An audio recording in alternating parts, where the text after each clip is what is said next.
अपना घर परिवार छोड़कर इस समाज को अपना घर बताया। उनका एक किस्सा है जो मैं आप सभी के बीच पेश करने जा रहा हूँ। साथियों, ये भी एक बड़ा दर्द भरा किस्सा है। ऐसे में जब उनकी शर्ट जो है फट जाया करती थी, या पैंट उनकी फट जाया करती थी, या चप्पल उनकी टूट जाया करती थी, तो उन्होंने बनियान जो है वही फटी बनियान धोकर रस्सी पर सुखा दी। उनका एक कार्यकर्ता उनसे मिलने आया और साथियों वो उतार के उसको फेंकने जा रहा था कि इतने में माननीय काशीराम साहब आए। वो बोले, भाई रुको। जय भीम साथियों, आज हम बात करेंगे बहुजन समाज पार्टी के संस्थापक, DS4 के संस्थापक, बाम सेफ के संस्थापक और इस देश में मैं कहूं बाबा साहेब अम्बेडकर के नाम को रीओपन करने वाले, जय भीम के नारे को पूरे देश में विदेश तक पहुंचाने वाले बहुजन समाज की एक मुखर आवाज बहुजन नायक मान्यवर साहब काशीराम साहब के बारे में। साथियों, मान्यवर काशीराम साहब जिन्होंने दिन रात अपना घर परिवार छोड़कर इस समाज को अपना घर बताया, उनका एक किस्सा है जो मैं आप सभी के बीच पेश करने जा रहा हूँ। साथियों, ये भी एक बड़ा दर्द भरा किस्सा है। आप महसूस कीजिएगा, हमारा जो मूवमेंट यहाँ तक पहुँचा है बड़े संघर्षों से, बड़े त्याग समर्पण बलिदान के साथ यहाँ पहुँचा। ये बात जो कही जाती है यूँ ही नहीं की जाती। साथियों, मान्यवर काशीराम साहब जिन्होंने दलित, शोषित, वंचित तबके को एक राजनीतिक पार्टी बना के दी, एक सोशल प्लेटफॉर्म बना के दिया और लोगों को बताया कि सत्ता की पावर क्या होती है, लोगों को सत्ता तक पहुंचाया भी।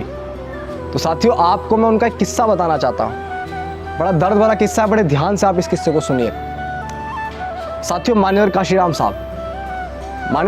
साहब जब बहुजन समाज के हक अधिकारों की लड़ाई लड़ रहे थे, फूले साहू अम्बेडकर की विचारधाराओं पर चलकर इस समाज को भी बाबा साहेब के नाम से अवगत करा रहे थे, उनके मूवमेंट से अवगत करा रहे थे। तो साथियों, सुबह अपने घर से निकलते थे और शाम हो जाती थी, जहाँ भी पहुँच जाते थे वहीं अपनी रात गुजार कर फिर अगले दिन सुबह वहीं से नई शुरुआत करते थे। तो साथियों, घर परिवार त्याग दिया था, कोई नौकरी थी, नौकरी त्याग दी थी, ये समाज ही उनका घर था, उन्होंने बोल दिया था। तो साथियों, ऐसे में जब उनकी शर्ट जो है फट जाया करती थी, या पैंट उनकी फट जाया करती थी, या चप्पल उनकी टूट जाया करती थी, तो जो उनके कार्यकर्ता लोग थे या उनको चाहने वाले लोग थे, तो वो लोग ही कहीं ना कहीं से जो है उनको वो चीज़ें जो है भेंट कर दिया करते थे। किसी ने शर्ट फटी हुई देखी, किसी ने शर्ट भेंट कर दी, किसी ने पैंट फटी देखी, किसी ने पैंट भेंट कर दी, किसी ने चप्पल टूटी देखी तो किसी ने चप्पल भेंट कर दी। लेकिन साथियों, शर्ट के अंदर जो बलियान होती है वो किसी को नहीं दिखती। साथियों, शर्ट के अंदर जो मान्यवर काशीराम साहब के जो शर्ट के अंदर बनियान थी ना, जो पहनते थे, उसके अंदर साथियों बहुत बड़े बड़े छेद हो चुके थे, वो पूरी तरह से फट चुकी थी। लेकिन साथियों, वो किसी को दिखती नहीं थी, तो किसी ने भेंट भी नहीं की। और मान्यवर काशीराम साहब के पास पैसे भी नहीं हुआ करते थे, जो थे वो सिर्फ बहुजन मूवमेंट में लगाने के लिए थे, क्योंकि वो समाज के पास से उनका पैसा आया था, निजी पैसा नहीं था। साथियों, एक बनियान की कीमत कोई ज़्यादा थोड़ा ही होती है, लेकिन मान्यवर काशीराम साहब ने बनियान नहीं खरीदी। तो साथियों, एक बार का किस्सा है कि मान्यवर काशीराम साहब सुबह सुबह नहाकर जो है बाहर निकले और उन्होंने बनियान जो है वही फटी बनियान धोकर रस्सी पर सुखा दी।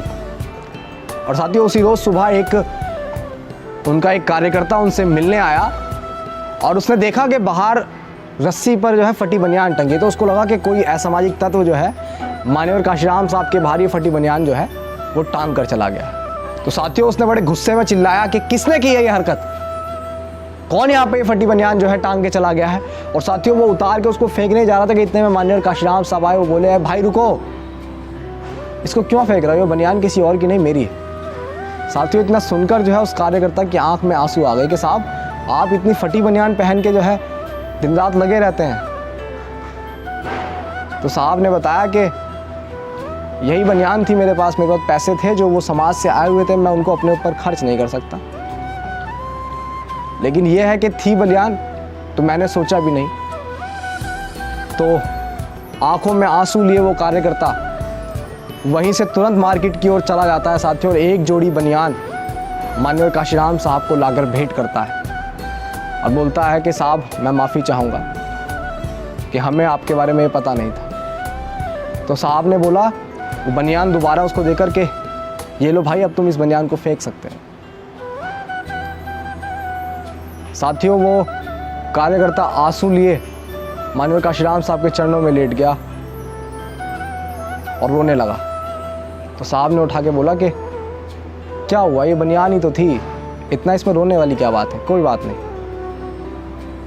लेकिन साथियों, आप इस पीड़ा को महसूस करिए जो उस कार्यकर्ता ने उस पीड़ा को महसूस किया, कि वो माननीय काशीराम साहब जो पूरे देश के वंचित तबके की लड़ाई लड़ रहे थे, SC ST OBC माइनॉरिटी के हक अधिकारों की लड़ाई लड़ रहे थे। उनके पास फटी बनियान थी, एक बनियान तक लेने के लिए उन्होंने सोचा नहीं और समाज के लिए दिन रात लगे रहे।